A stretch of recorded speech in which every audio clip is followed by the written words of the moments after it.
শুক্রবার দেশের বীর স্বাধীনতা সংগ্রামী বিরসা মুন্ডার ১৫০তম জন্মবার্ষিকী। সারা দেশের সাথে রাজ্যেও এই দিনটি জনজাতীয় গৌরব দিবস হিসেবে উদযাপন করা হয়। এই উপলক্ষে রাজ্যভিত্তিক অনুষ্ঠানটি অনুষ্ঠিত হয় রাজধানী রবীন্দ্র শতবার্ষিকী ভবনে। এই অনুষ্ঠানে প্রধান অতিথি হিসেবে উপস্থিত ছিলেন কেন্দ্রীয় যোগাযোগ এবং ডোনার মন্ত্রী জ্যোতিরাদিত্য সিন্ধিয়া। এছাড়াও উপস্থিত ছিলেন রাজ্য বিজেপি সভাপতি তথা রাজ্যসভার সাংসদ রাজীব ভট্টাচার্য, লোকসভার সাংসদ কৃতি দেবী দেববর্মন, জনজাতি কল্যাণ মন্ত্রী বিকাশ দেববর্মা, মন্ত্রী শুক্লাচরণ নোয়াতিয়া সহ অন্যান্য অধিকারী।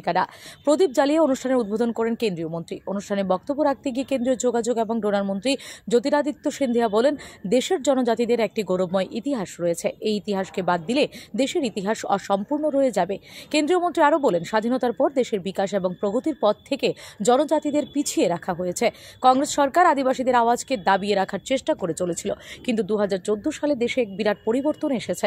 দেশের জনগণ দেশের সুযোগ্য সন্তান নরেন্দ্র মোদীকে প্রধানমন্ত্রী করেন, আর প্রধানমন্ত্রী নরেন্দ্র মোদীর সক্রিয় উদ্যোগে আদিবাসীদের দাবিয়ে রাখা আওয়াজ উচ্চ গ্রামে পৌঁছতে পেরেছে। দেশে এখন জনজাতি সম্প্রদায়ের মুখ্যমন্ত্রী থেকে শুরু করে রাজ্যপাল এমনকি রাষ্ট্রপতি পদেও জনজাতি সম্প্রদায়ের লোক আসীন রয়েছেন। এসব কিছুই প্রধানমন্ত্রী নরেন্দ্র মোদীর সুদূর প্রসারী চিন্তা ভাবনার ফল পরিণাম বলে জানায় কেন্দ্রীয় মন্ত্রী জ্যোতিরাদিত্য সিন্ধিয়া।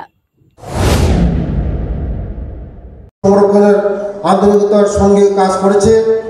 আমি আমাদের মাননীয় মুখ্যমন্ত্রী তার দূরদর্শী নেতৃত্বের জন্য আমার আন্তরিক কৃতজ্ঞতা জানাই। ওনার নেতৃত্বে সমাজের ব্যাপক অর্থে আর্থসামাজিক এবং সাংস্কৃতিক বৈচিত্র্যকে সংরক্ষণ এবং উন্নয়নের সকল আন্তরিকতা সুনিশ্চিত করেছে।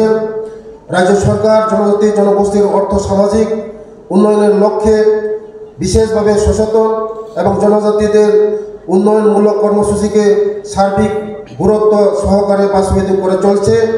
নতুন নতুন প্রকল্পের হাতে নেওয়ার পাশাপাশি জনজাতি উন্নয়নের বিভিন্ন চালু প্রকল্পগুলিকে পর্যালোচনা করে সময় এবং পরিবর্তিত পরিবেশের সাথে তাল মিলিয়ে আরও বাস্তবমুখী করে তোলা হচ্ছে।